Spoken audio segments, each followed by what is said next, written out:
नमस्कार।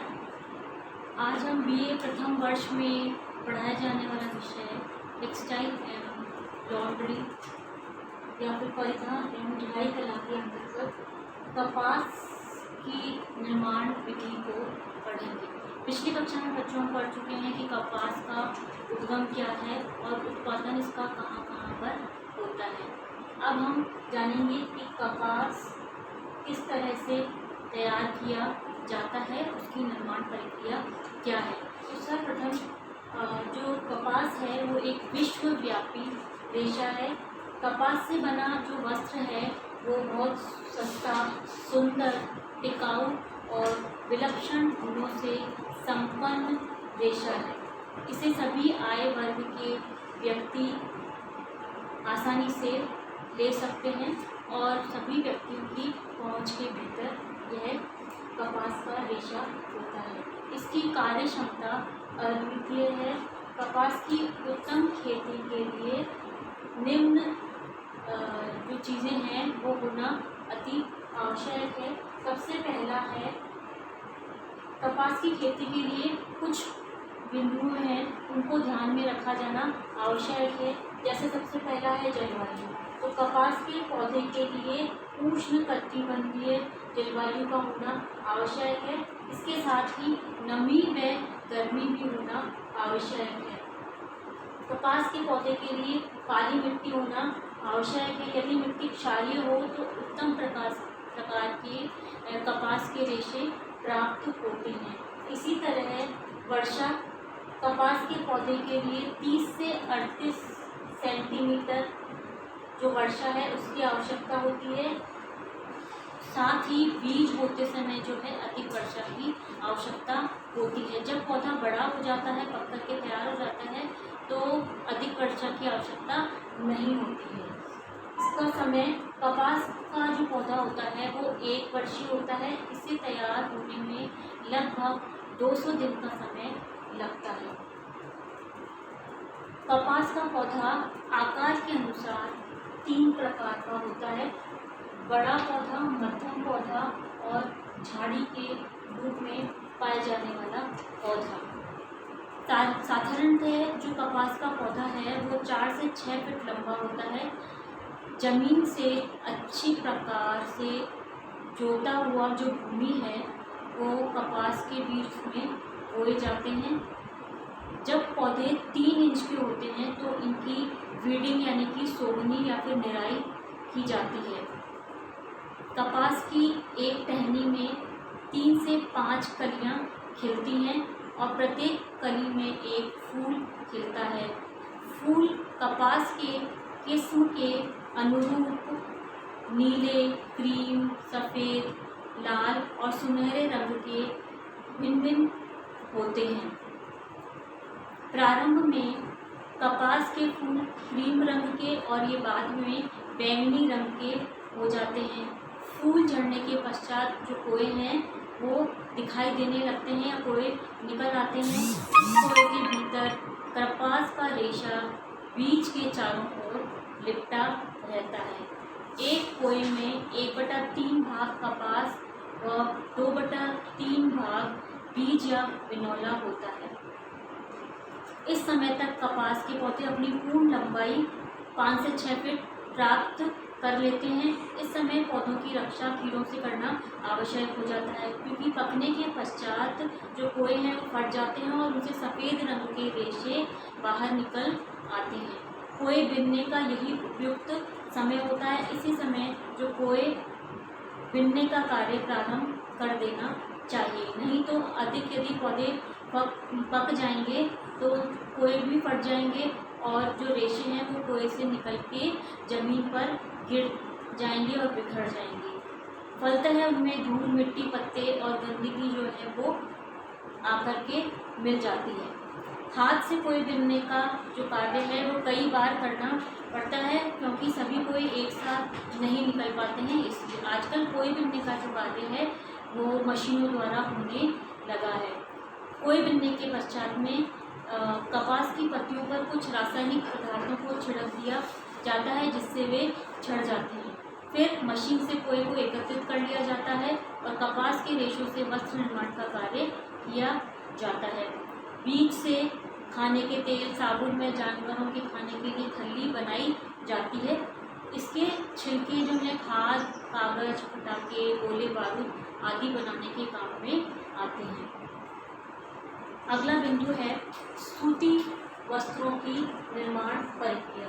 तो जो सूती वस्त्रों की जो निर्माण प्रक्रिया है उसमें बहुत से बिंदु हैं जिनको ध्यान में रखा जाना आवश्यक है। कि सबसे पहला है कि जो कोए हैं वो कैसे एकत्रित करने चाहिए, ओटना क्या होता है, फिर ओटने के बाद में गांठें बनाना, गांठें बनाने के बाद में गांठों को खोलना और उनको मिलाना, और इसके पश्चात फिर जो रेशे हैं उनकी धुनाई की जाती है। धुनाई करने के पश्चात में रेशों को समानांतर करने की प्रक्रिया से गुजारा जाता है और फिर पुड़ियाँ तैयार कर ली जाती हैं। अंत में उनकी कताई की जाती है। तो सबसे पहला बिंदु हम जानेंगे कोर को एकत्र करना या एकत्रित किया जाना। कपास के पौधे पर लगे जब कोए पक कर के तैयार हो जाते हैं तो वे फटने लगते हैं। अब उन्हें हाथ से या फिर मशीन से तोड़कर एकत्र कर लिया जाता है। इनको उपयुक्त समय पर तोड़ना आवश्यक होता है, अन्यथा इन पर जो धूल मिट्टी है या अन्य गंदगी है वो आकर के चिपक जाती है और रेशे पीले व गंदे हो जाते हैं। नेक्स्ट बिंदु है ओटना या बिनौले अलग करना। कपास के कोए में बीज व रेशे दोनों ही उपस्थित होते हैं। इन्हें ओटा जाता है। ओटने का कार्य भी हाथ अथवा मशीन से किया जाता है। जो मशीन ओटने के काम में ली जाती है वो गिनिंग मशीन होती है। जो गिनिंग मशीन के द्वारा ओटना होता है उसमें जो विधियाँ हैं वो हैं 3 प्रकार की विधियाँ। हाथ ओटनी विधि, सेकंड है छड़ ओटनी विधि और थर्ड है मशीन ओटनी विधि। तो इन विधियों के द्वारा कपास को ओटने का कार्य मुख्यतः किया जाता है।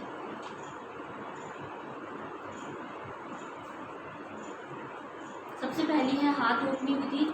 हाथ ओटनी विधि द्वारा हाथ से कपास के बीजों को अलग किया जाता है। इसमें कपास के 2 बेलनों के बीच रखा जाता है और इनमें से एक बेलन जो होता है भारी व दूसरा खुरदुरे लकड़ी का बना होता है। दोनों बेलनों को कपास के ऊपर बारी बारी से चलाया जाता है और बार बार ये प्रक्रिया दोहराई जाती है।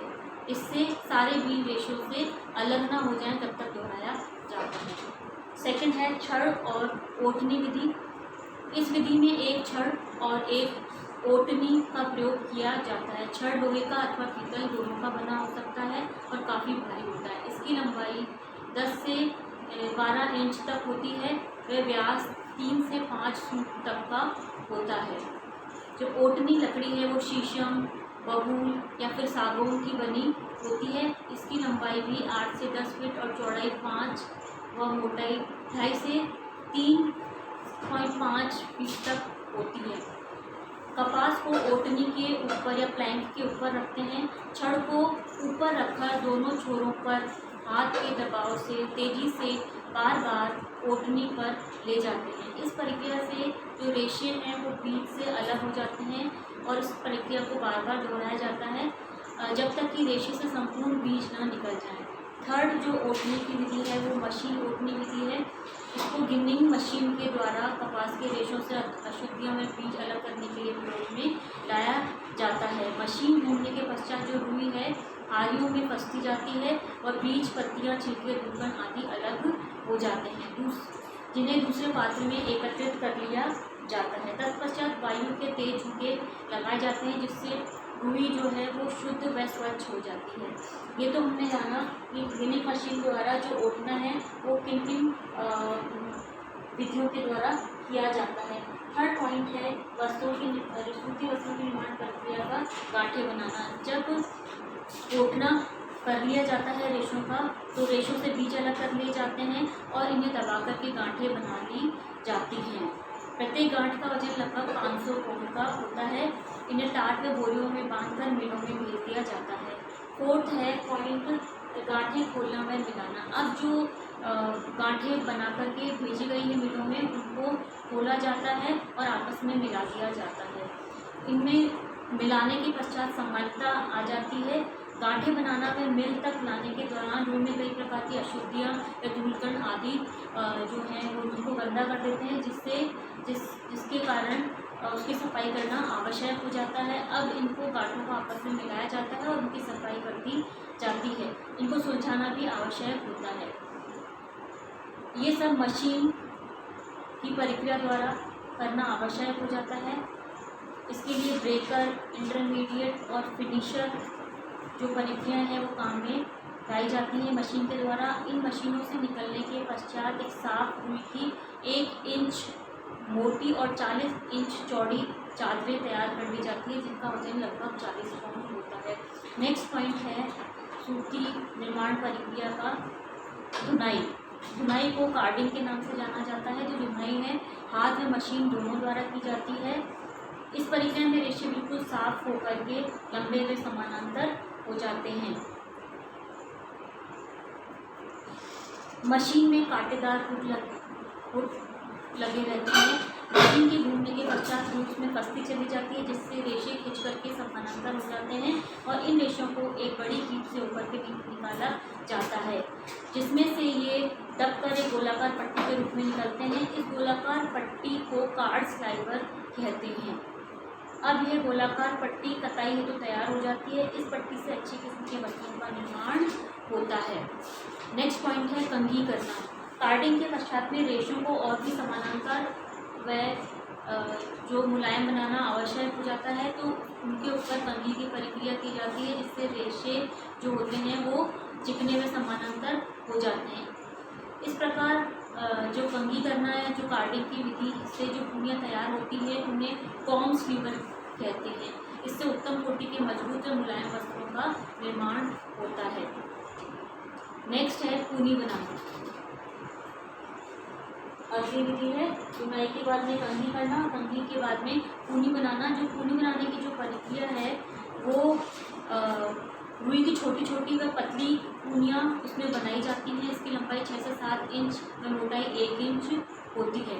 पूनी बनाने के लिए कार्ड स्लाइवर या कॉम स्लाइवर को मशीन में से होकर के गुजारा जाता है। इसके बाद पूनी बनाने के बाद का जो अगला पॉइंट है वो है कताई। कताई को स्पिनिंग भी कहते हैं। पूनी निर्माण के पश्चात सूत की कताई अथवा मशीन द्वारा की जाती है। मशीन में इन्हें कताई के यंत्र पर चढ़ाया जाता है। इस फ्रेम में तीव्र गति से चलने वाले रोलर्स लगे रहते हैं। इन विभिन्न रोलरों के बीच में से जो पूनियाँ हैं वो गुजरती है और खिंचाई और बटाई दोनों होती चली जाती है। अंत में वांछित मोटाई का जो धागा है वो तैयार हो जाता है। कताई करते समय धागों में पर्याप्त ऐंठन भी दी जाती है, जिससे मजबूत धागे का निर्माण होता है। इन धागों को बॉबिन, स्पूल और लच्छी या बॉल के रूप में समेट दिया जाता है। नेक्स्ट पॉइंट है बुनाई, जिसे वीविंग के नाम से जाना जाता है। तैयार सूत से वस्त्र बुनने का जो कार्य इससे किया जाता है। कई बार बुनाई से पूर्व सूत को रंग लिया जाता है और वस्त्र निर्माण के पश्चात इनकी रंगाई की जाती है। बुनाई प्रक्रिया में ताने व बाने के धागों का प्रयोग किया जाता है। विभिन्न प्रकार की बुनाई से वस्त्र में विविधता आती है, जैसे सादी बुनाई से लॉन्ग क्लोथ, मलमल, कैम्ब्रिक आदि वस्त्र तैयार किए जाते हैं। नेक्स्ट पॉइंट है परिसज्जा। परिसज्जा का मतलब होता है वस्त्र को ऊपरी सज्जा देना या सजावट करना वस्त्र की। वस्त्र बुनाई के पश्चात उन्हें विभिन्न विधियों से परिसज्जा देकर परिष्कृत किया जाता है। इससे वस्त्र सुंदर, आकर्षक एवं अधिक उपयोगी हो जाते हैं। इनकी गुणवत्ता में भी काफ़ी वृद्धि हो जाती है। सूती वस्त्र में स्टार्च देना, रोए साफ करना, ब्लीच करना, मर्सराइज करना आदि परिसज्जाएँ की जाती हैं। इसके बाद का जो पॉइंट है वो है रंगाई और छपाई। परिसज्जा के पश्चात वस्त्रों की जो है रंगाई एवं छपाई की जाती है। तैयार सूत को अथवा वस्त्र को बनाने के पश्चात उन्हें विभिन्न रंगों व डिज़ाइनों में रंगकर सुंदर व आकर्षक बनाया जाता है, जिससे वस्त्र की उपयोगिता और बढ़ जाती है और वस्त्र की उपयोगिता के अनुरूप उन्हें विभिन्न रंगों व डिज़ाइनों में रंगा जाता है। छपाई के लिए डिस्चार्ज, रोलर, अवरुद्ध, ब्लॉक प्रिंट, स्क्रीन प्रिंट आदि का उपयोग किया जाता है। तो बच्चों, ये हमने जाना कि जो कपास है उसकी निर्माण प्रक्रिया क्या है और निर्माण प्रक्रिया के लिए एक सूती जो रेशा है उसको वस्त्र बनने तक किन किन विधियों से गुजरना पड़ता है या किन किन प्रक्रियाओं से गुजरना पड़ता है। धन्यवाद।